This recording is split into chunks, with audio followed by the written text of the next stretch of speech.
Hi. I am super excited to be going live.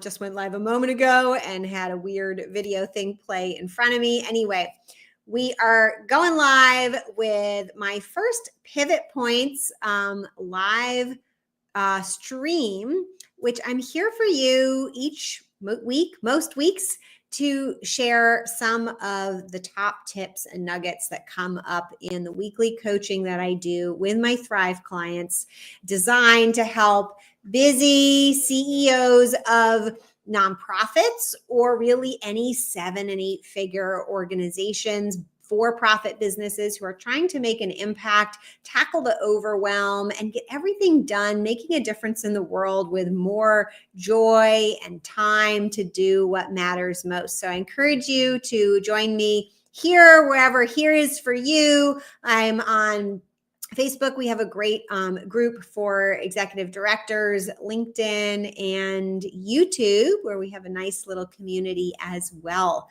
So today, what I want to talk to you is a theme around strategy and projects, and give you a hint into some of the great strategy related nuggets. And when I talk about strategy, I always think about strategy and execution, because let's just like take a big step back for a second, right? What is strategy? Strategy means you have goals and you have these things called tactics, which are the things you're doing to achieve your goals. Now, in the impact method, we go way deeper into this process of exactly how to do that so that you set the right goals in the right way. But base level strategy means you have goals and you have tactics about how to achieve those goals. So what's the point of doing any of that if you aren't going to execute on them? So whenever I think about strategy, I'm also thinking about executing and how we execute in our daily life. So today I have 3 golden nuggets for you to implement right away into your nonprofit or impact-oriented business. Nugget number 1 is that sometimes choosing to do less can actually get you accomplishing more. So to this week, one of my Thrivers, they had several weeks ago decided to put on an event, which seemed kind of like maybe it would be a small event, but they were going to invite their champions, people who already love their organization, are big fans, as well as would-be champions, people who they hoped would become big fans. And what they realized kind of at the last minute, less than 2 weeks before the event, is that having an event for would-be champions is a lot more involved and has a lot less room for mistakes than holding an event for just the champions. Now they're hoping to really solidify and build a much closer community of supporters for their organization with this event. And what they decided to do in doing less was to not invite the would-be champions this time and just hold a really nice event for their current champions. And I think this is going to work out wonderfully for achieving their goal. So actually, by doing less, inviting fewer people, I bet they're much more likely to turn those individual champions into a community of champions, because they're going to get to know each other and hang out with each other. And all this great synergy is going to come around by being together. So nugget number 1, sometimes choosing to do less can get you accomplishing more. Ready for nugget number 2?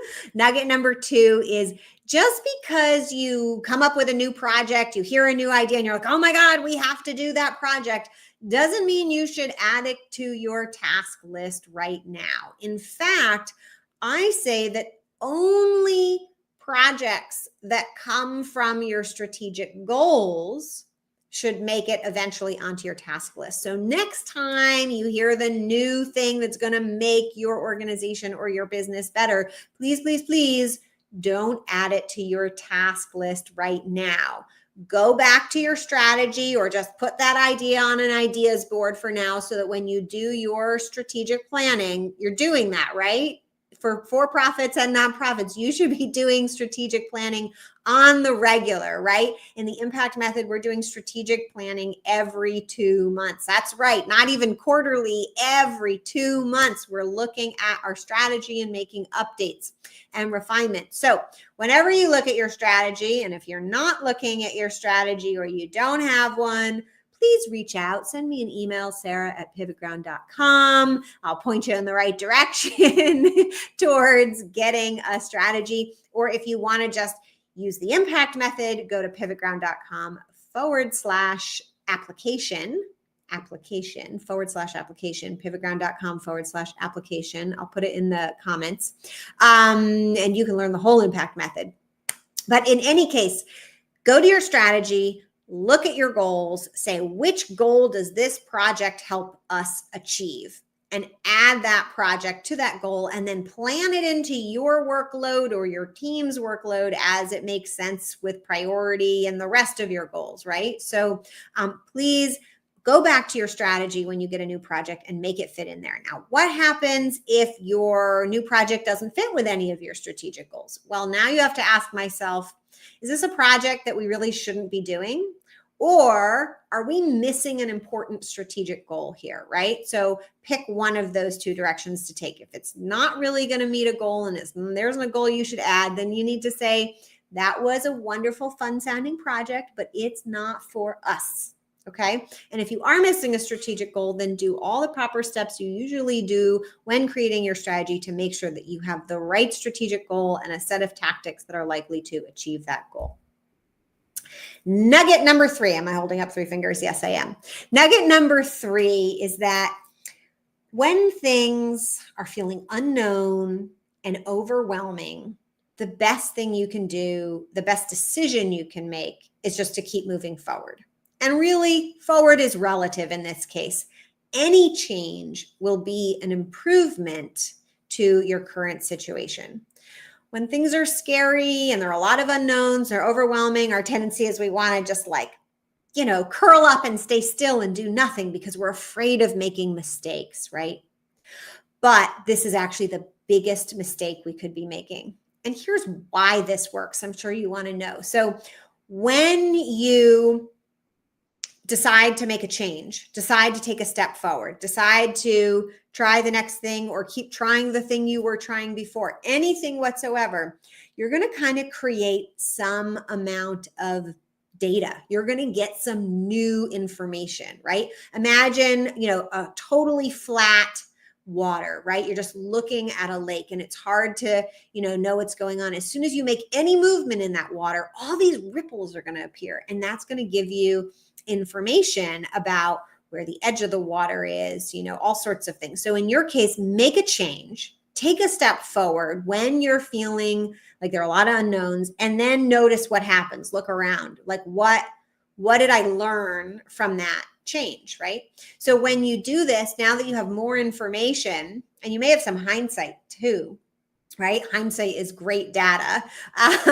Take that new information. You're probably going to feel a little less overwhelmed. If not everything is going to be unknown, and make your next step forward. And then as you do that, if you are watching what changes when you change, right? You're gathering new data. What's going to happen is you're going to find yourself on this cycle where you are with each step, you're gaining clarity, and you're gaining confidence, and then more clarity and more confidence and more step forward till before you know, zoom, you are on track momentum to wild, wild, amazing success. So nugget number 3, when there are a lot of unknowns and things are overwhelming, the worst thing you could do is nothing. And the best thing you can do is any step forward, and then notice what happens. I look forward to sharing more pivot points for you. If this was helpful, let me know. I'd love to hear which one of these nuggets, if not all 3, you are going to implement. Put it in the replay comments if you will, and I will see you next time.